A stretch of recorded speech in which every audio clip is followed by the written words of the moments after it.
Uma vez nascidos, jamais morreremos. É fato. Boa noite a todos, encarnados, desencarnados. Está em maior número aqui, né? Nessa noite. Eu queria pedir ao nosso poderoso e grandíssimo Deus que toda a energia gerada nessa noite, através da primeira leitura da oração, da segunda leitura, do que a gente vai tentar falar aqui, se direcione para principalmente aqueles que estão enfermos com depressão.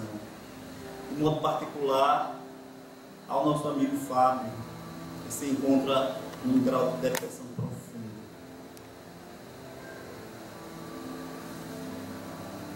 É um grande prazer, né?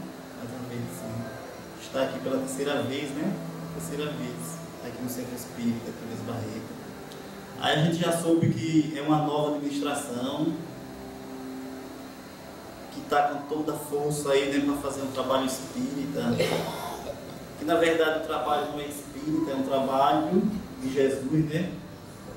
Todo o trabalho de Jesus é para nós mesmos, né? Todo bem que fazemos, para nós mesmos o fazemos. Se a gente não é santo, a gente não pode exigir que o presidente ou que a presidente do Centro Espírita sejam santos, ou seja santa, que a administração seja santa. A gente não é santo, como é que a gente pode exigir do outro essa santidade? Vamos nos somar, né, para ajudar esse pessoal que está começando agora. Não vamos ser muito críticos, né? Todo crítico radical, ele erra muito, porque cobra demais quando ele mesmo não pode carregar aquele fardo que ele quer colocar nas costas dos outros. Desde o princípio da história da humanidade, que o homem vivia em sociedade, vivia em agrupamentos. Esse local onde o homem primitivo habitava era chamado de taba.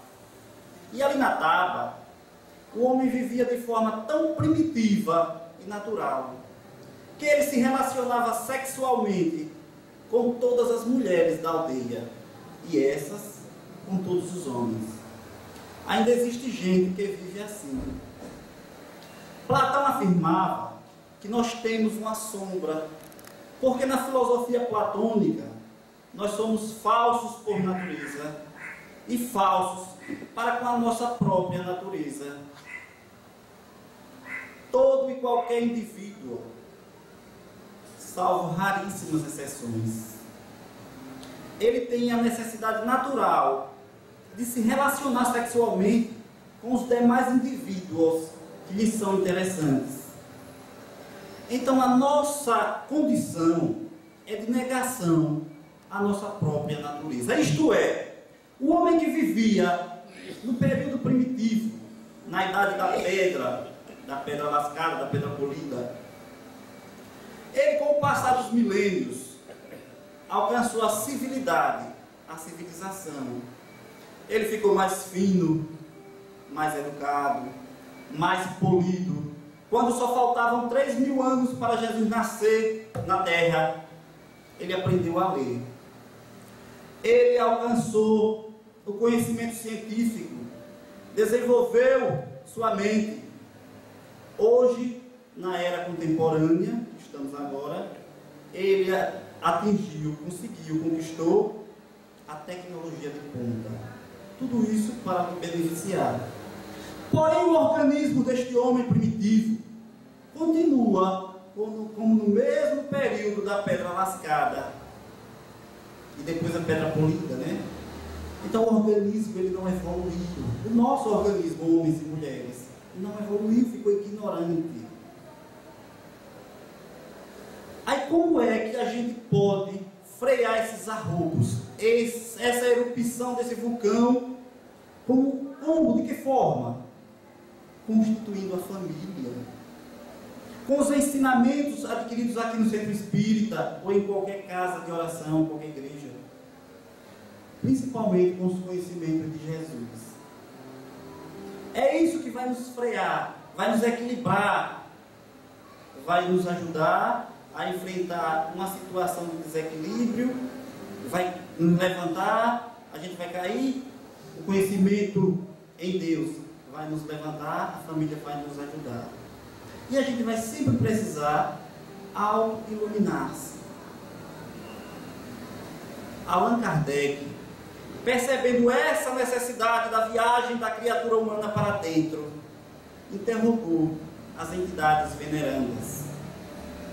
Conforme Kizarada na questão 619 do Livro dos Espíritos, qual o meio prático mais eficaz para ser feliz neste mundo e libertar-se das más inclinações? E eles redarguiram: o sábio da antiguidade já vos disse, conhece-te a ti mesmo. Essa asseveração, atribuída a Sócrates, em realidade não é de sua autoria. A história da filosofia conta que o eminente pensador estava em determinada oportunidade no santuário de Delfos, quando adentrava-se pelo templo do deus Apolo, foi surpreendido no pórtico por uma frase extraordinária: Genotece auton, conhece-te a ti mesmo. Essa frase que viera da Magna Grécia, dos filósofos pré-socráticos, era um grande desafio. Porque é muito fácil conhecermos os outros, mas é muito difícil autoconhecermos. É muito fácil vencer os outros, conquistar espaços e distâncias, mas é uma verdadeira saga o autoconhecimento, a autodisciplina, a vitória sobre as próprias imperfeições. E foi exatamente essa resposta que deram os Espíritos paraninfado pelo apóstolo Santo Agostinho, que logo comenta a página ao dizer: fazei como eu, quando eu estava na terra, no momento em que procurava repouso, eu ia meditar. Quando a minha consciência acusava-me de algum delito, de algo equivocado que eu houvera praticado, no dia seguinte eu reabilitava-me.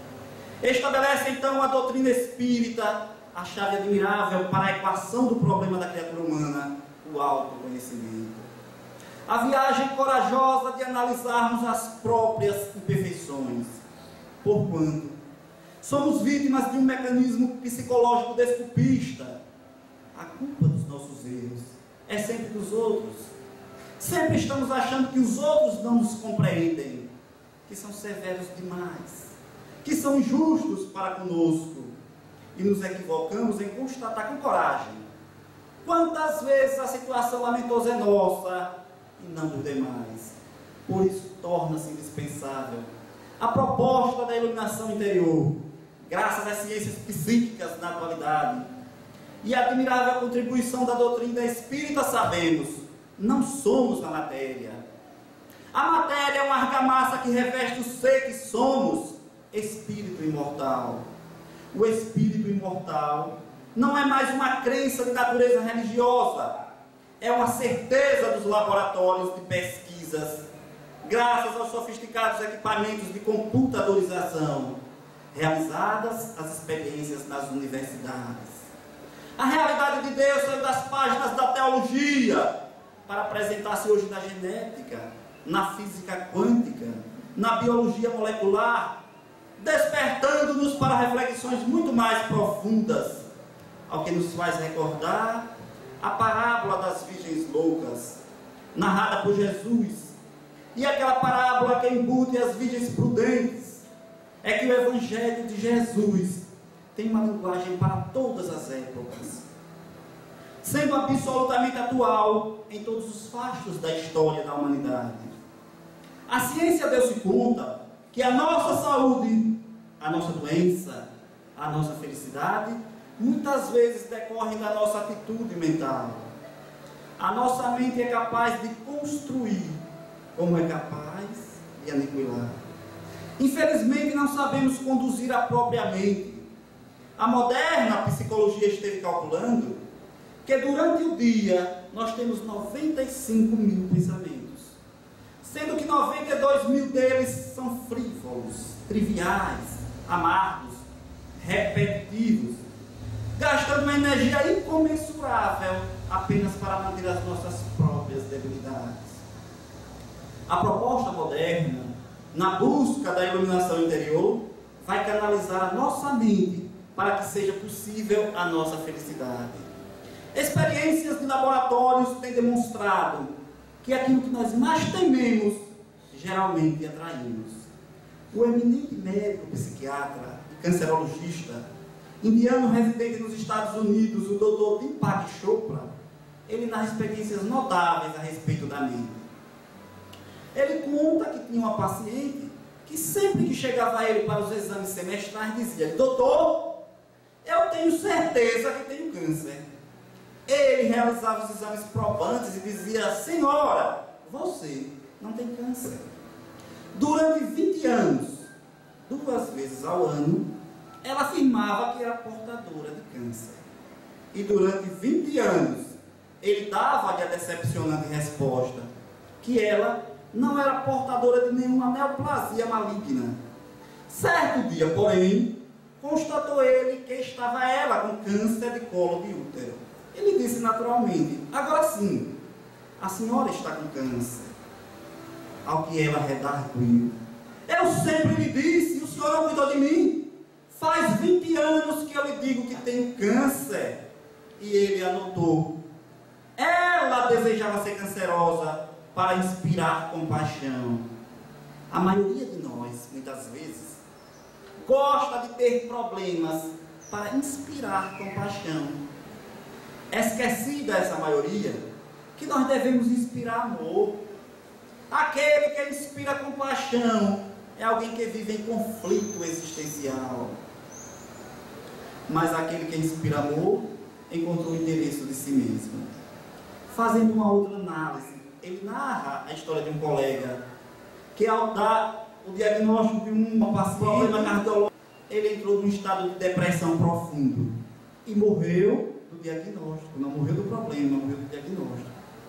A sua mente encarregou-se de matá-lo, porque diante daquela enfermidade que não tinha mais cura, ele estabeleceu a premissa que a única saída seria morrer. Num terceiro caso, o Dr. Deepak Chopra foi convidado a atender no hospital a um patrício. Ele viera da Índia, numa comissão de altos negócios a Nova York. E estando em Nova York, ele teve uma problemática coronariana. Foi internado de emergência e começou a passar mal. Quando o Dr. Deepak Chopra foi conversar com ele, ele disse: eu sei que vou morrer. E o pior é que eu não tenho recursos para pagar ao hospital e nem aos honorários médicos. O Dr. Deepak Chopra disse: meu amigo, a companhia que eu trouxe encarregou-se de pagar o seguro de saúde para todos os membros. Não se preocupe com despesas hospitalares. Ele melhorou. No dia seguinte teve alta. A sua problemática piorava graças à compressão mental. Então os cientistas médicos descobriram que através de placebos e através de nocebos podem melhorar ou piorar a situação dos pacientes. Quando, por exemplo, o médico não tem habilidade psicológica e dá o diagnóstico a um paciente, se é um diagnóstico desesperador, ele piora. Terapia, nocebo, prejudicial. Por outro lado, o Dr. Deepak Chopra conta a história de uma senhora que estava portadora de um grande câncer. Após ter sido feita a cirurgia, ele pediu à filha que lentamente falasse com a genitora quanto à sua problemática. 4 anos depois, ele encontrou-se com ambas. A paciente que havia sido operada disse: doutor, quero agradecer-lhe. O senhor fez perfeita cirurgia para arrancar aqueles pólipos inúteis. Graças a Deus, a minha filha me disse que o meu problema não tinha a menor gravidade. E ela se curou graças à impulsão da filha. Quando ele foi falar com a filha, ele disse: mas que ideia foi essa? Você deu o diagnóstico errado à sua mãe. Ela disse: doutor, eu conheço a minha mãe. Se ela soubesse que tinha câncer, ela não se levantaria mais da cama a partir daquele momento e morreria em menos de 15 dias. Então ela morreria por causa do diagnóstico, não morreria por causa do problema. Por outro lado, um dos maiores cancerologistas americanos, estava diante de uma criança portadora de um grande câncer generalizado com metástases. A criança estava tomando altas doses de morfina e não conseguia dormir. As dores excruciantes, até que ele teve uma ideia, o seu médico e terapeuta.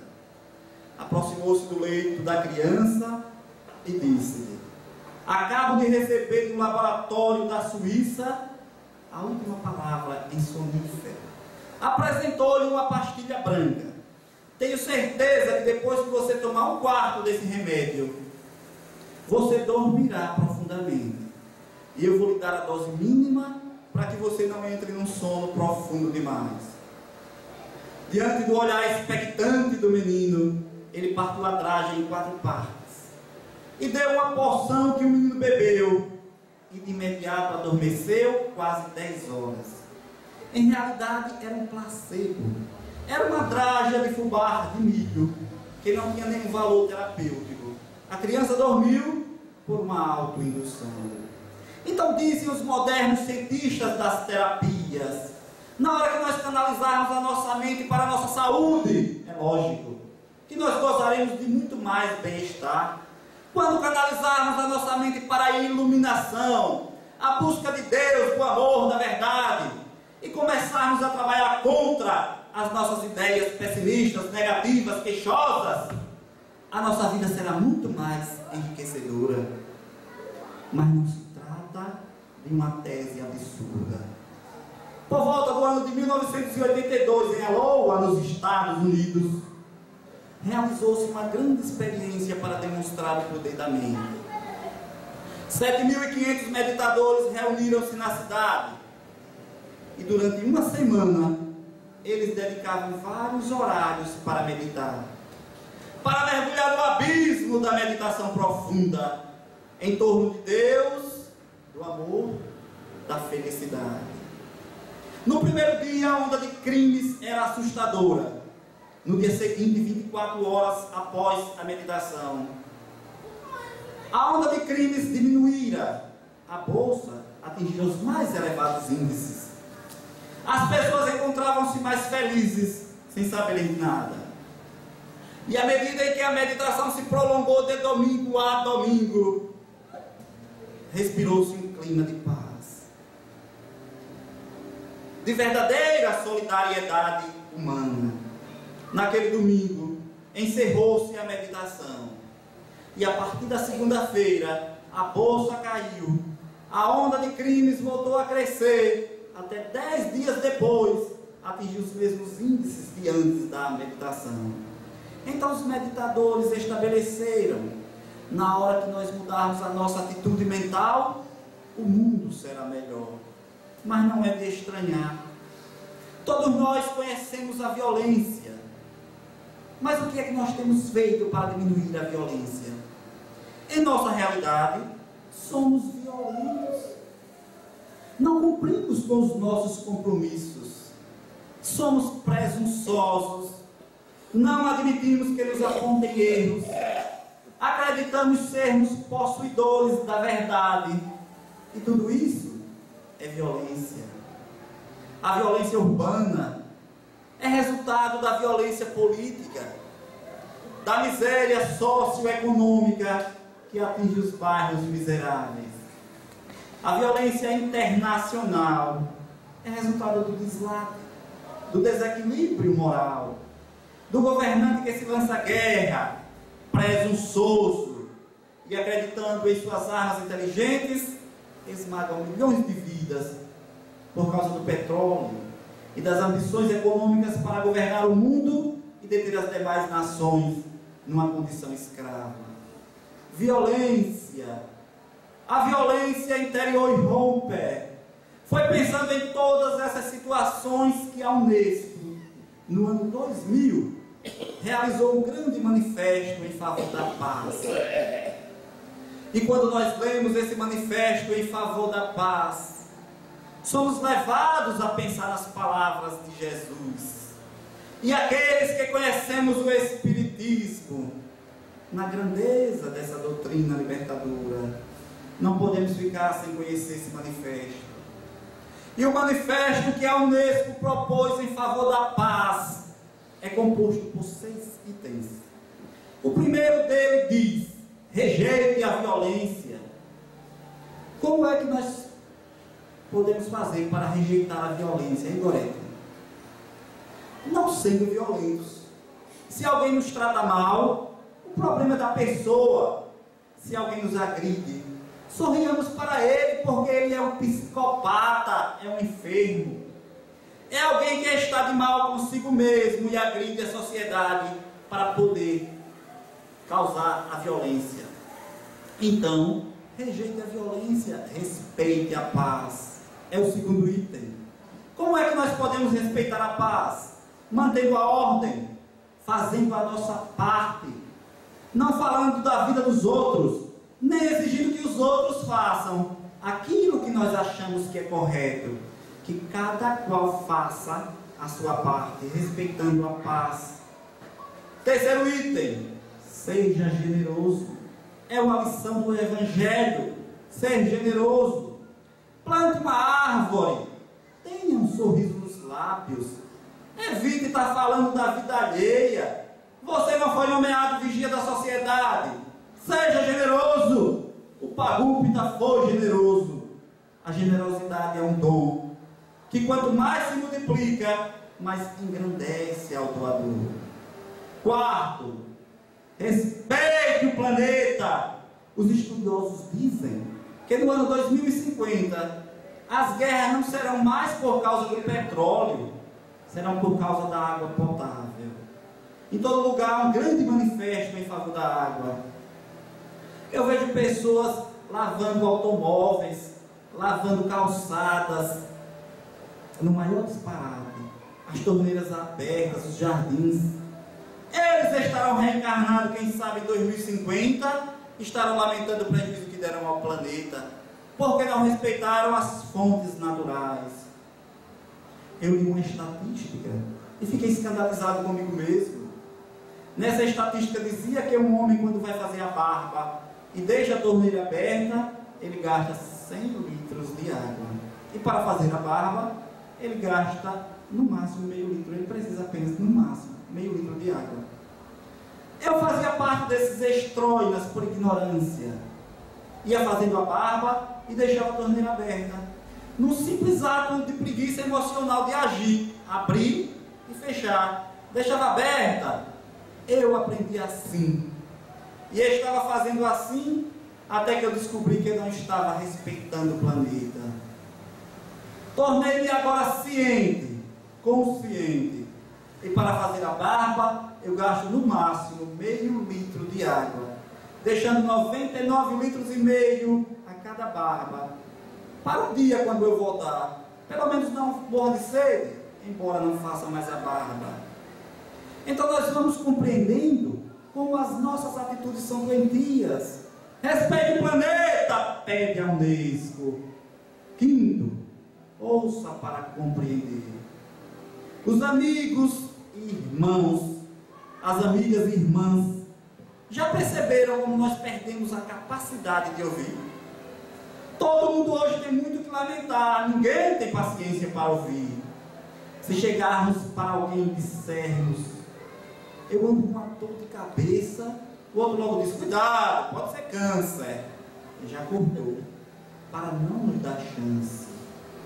Às vezes chegamos até a atropelarmos-nos, porque cada qual quer lamentar-se mais.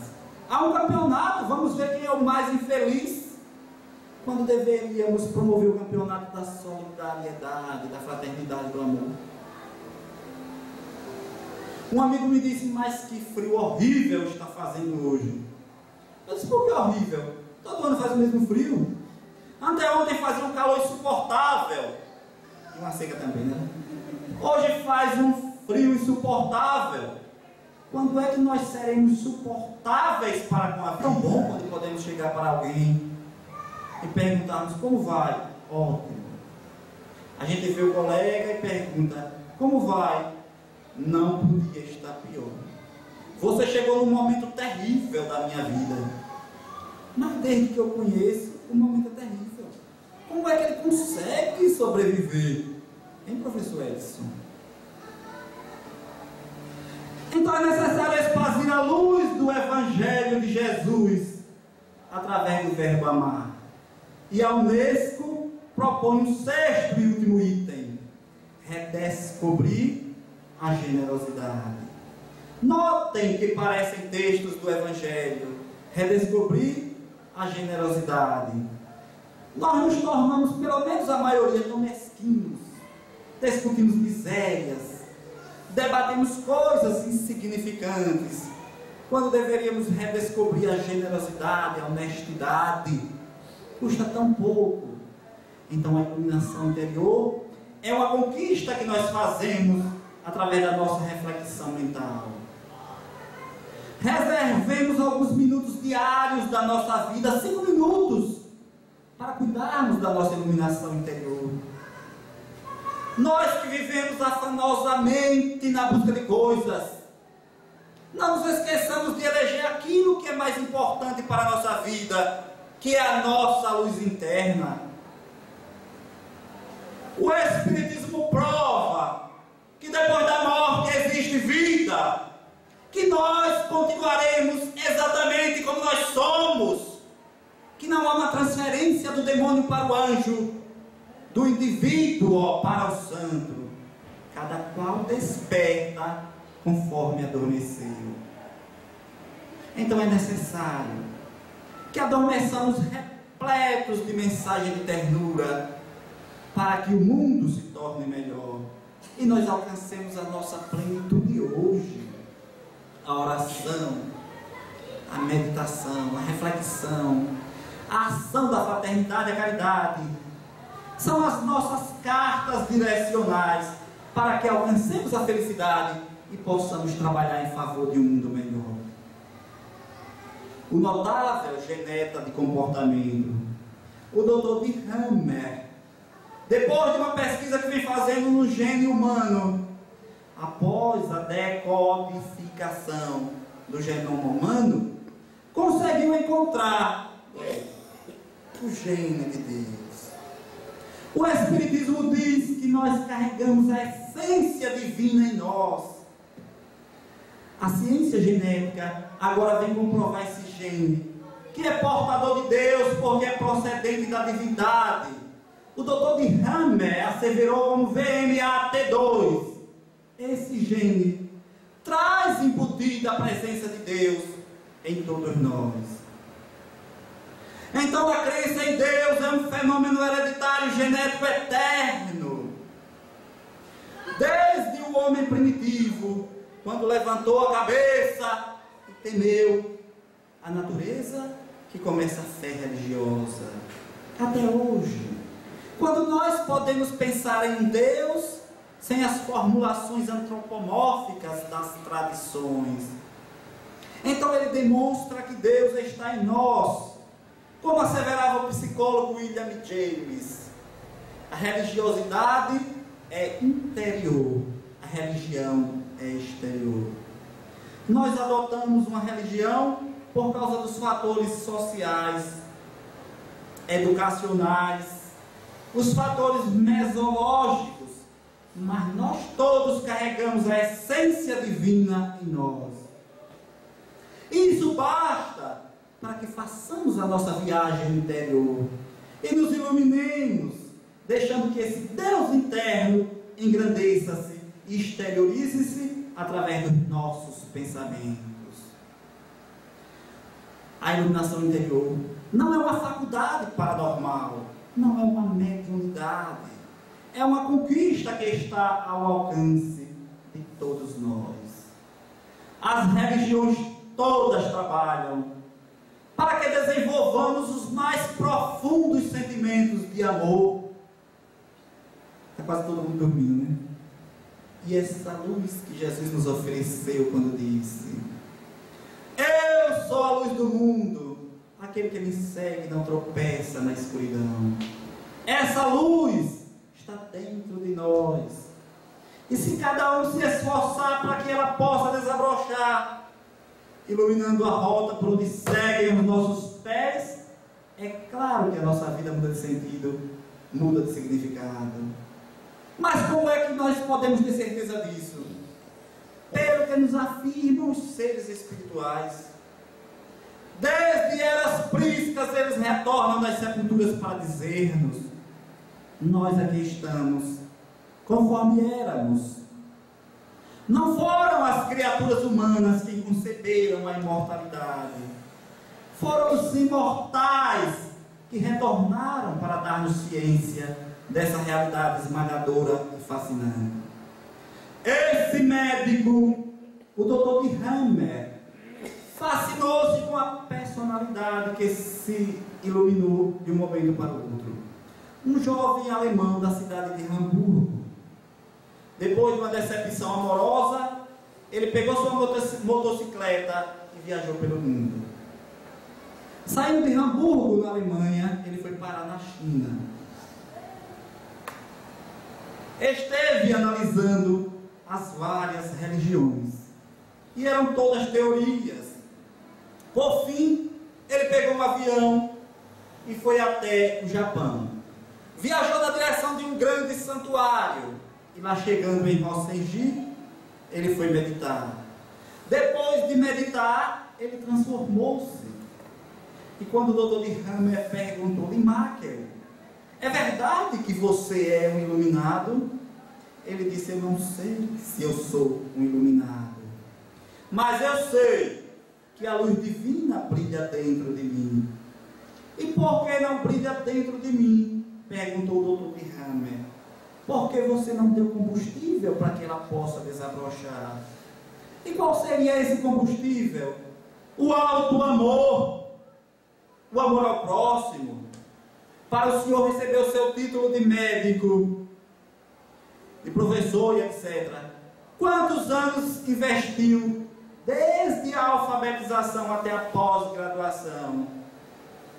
Para a iluminação interior, é necessário também investir a experiência, investir a sabedoria para alcançar a paz, que é mais importante do que todas as coisas a que nos apegamos e que perdem o sentido depois que nós as possuímos. Volta ao Dr. de Hammer para que desenvolva um gênio de Deus, conforme o Espiritismo nos propõe, na ação da caridade. Caridade que é a máxima da doutrina espírita, caridade que é o amor no sentido mais elevado, na explosão do Deus interno que reina entre nós. Do que nos adianta ouvirmos as lições de Jesus e continuarmos os mesmos?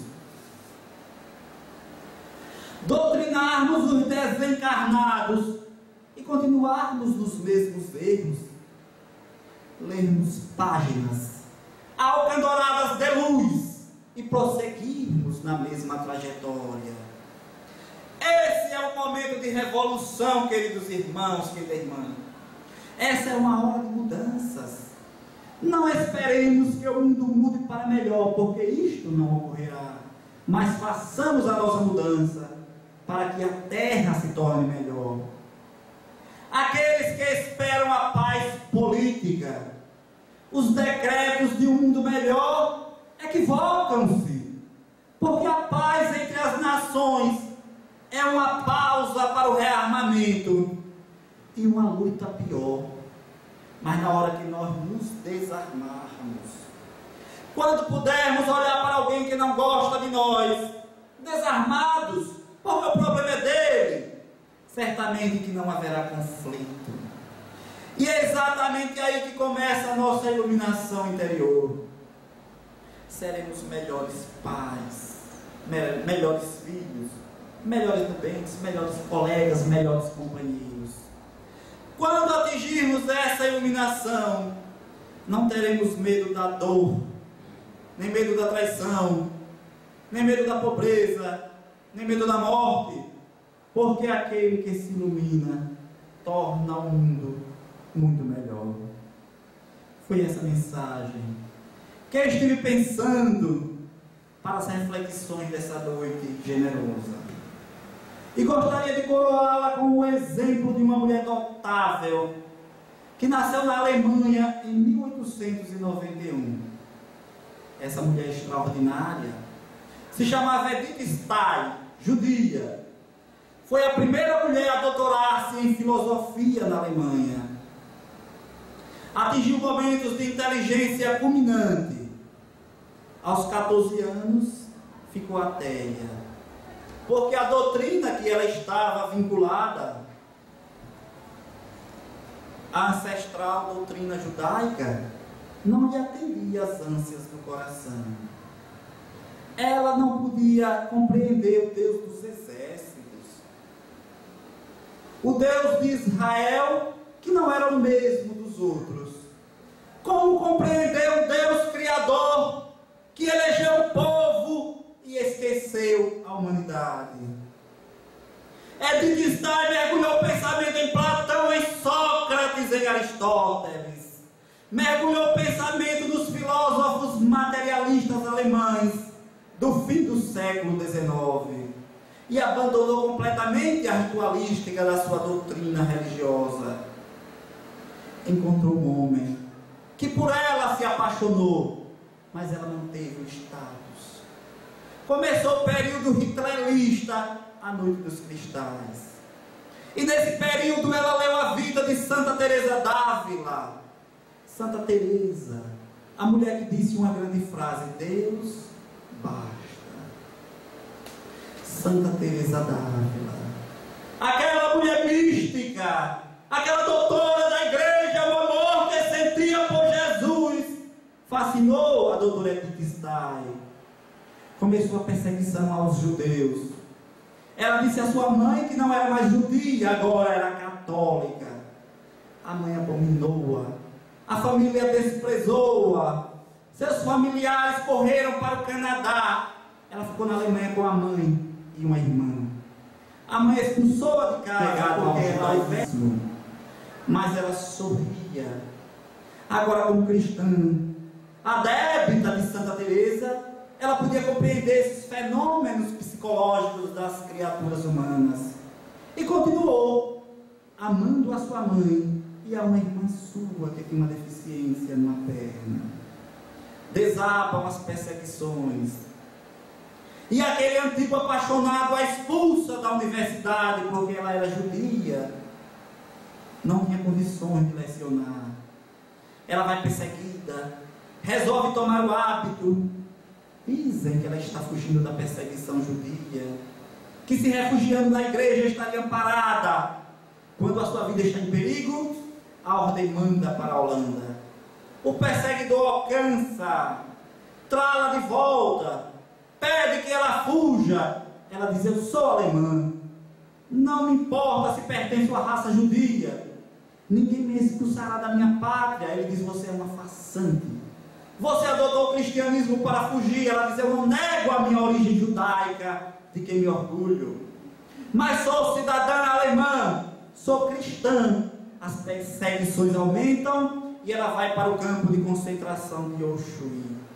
Ali ela é atirada na câmara de gás, o seu cadáver vai jogado no forno crematório, e Edith Stein torna-se um exemplo de iluminada em um campo de concentração de misérias, de opróbrios, de perseguições inenarráveis. Mais tarde, ela foi beatificada pela Igreja Católica, foi santificada, e é a primeira santa, depois de Maria Santíssima, do calendário judeu. Porque ela teve a coragem de iluminar-se.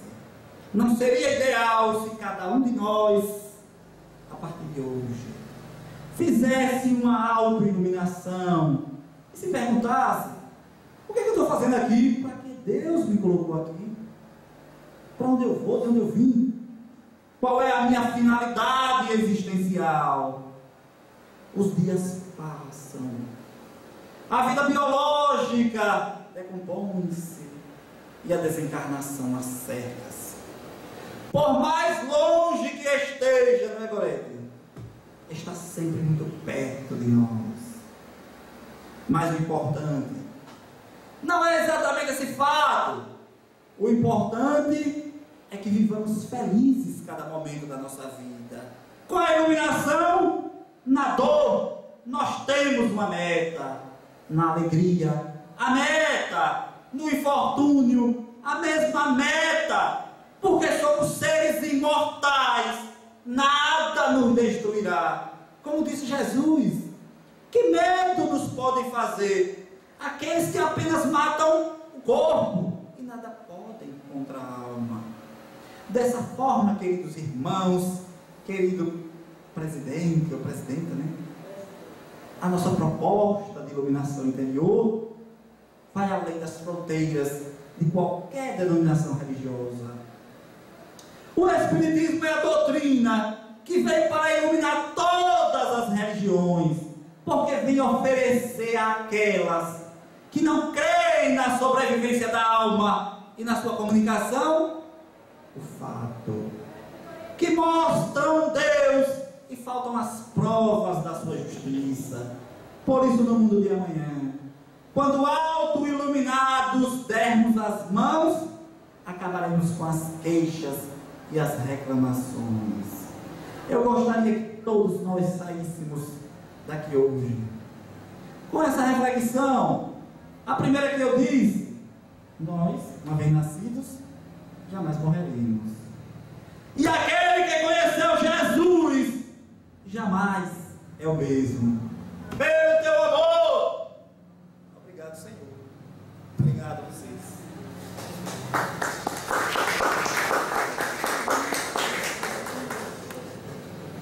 Oração. Esqueci a oração, mas eu vou fazer lá agora.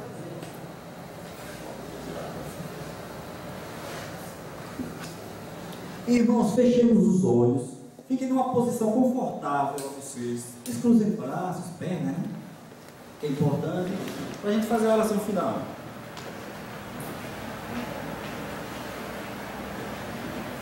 Há mais ou menos 2013 anos, o anjo Gabriel desceu do céu e entrou na cidade de Nazaré e foi até o quarto onde Maria estava. E chegando lá, ele teve um diálogo com ela.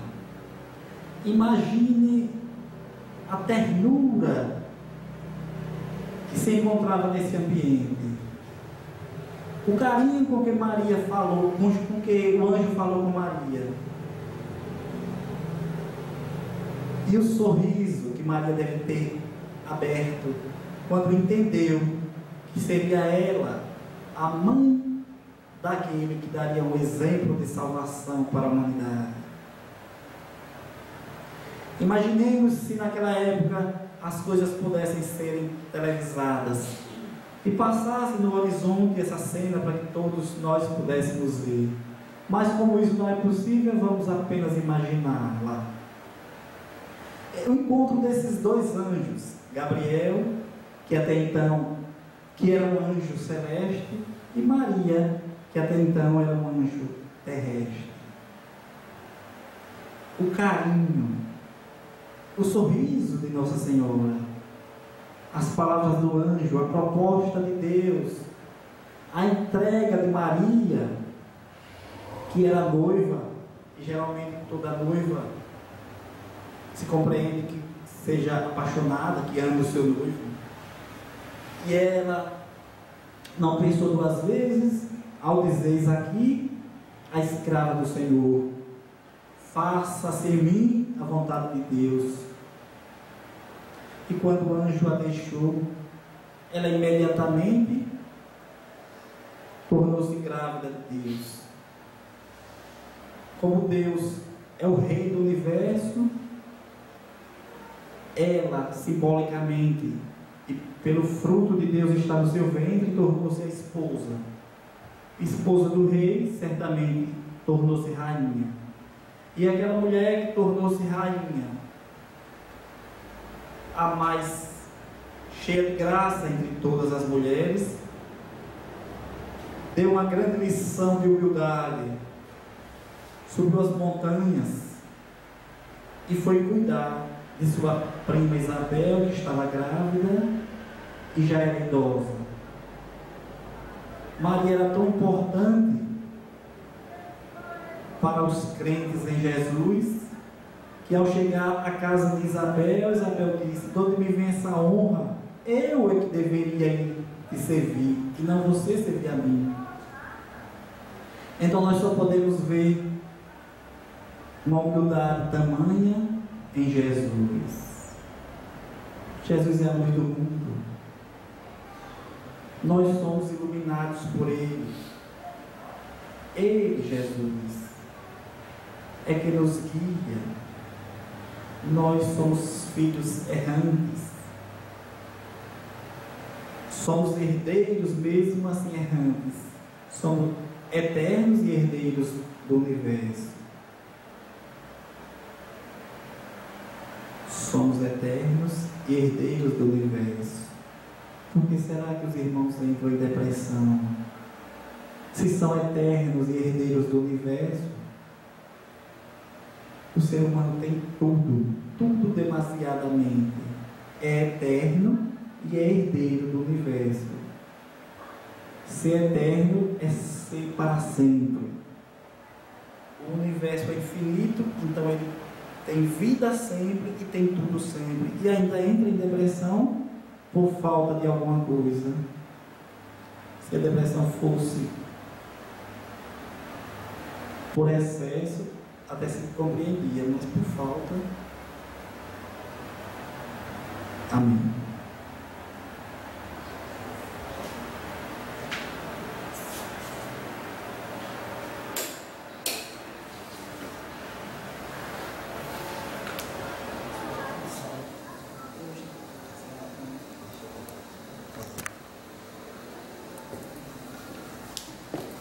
Olha ele que tossiu muito, melhorou da tosse.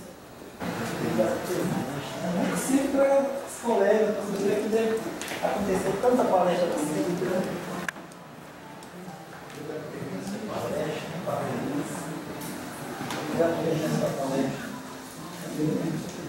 Obrigado.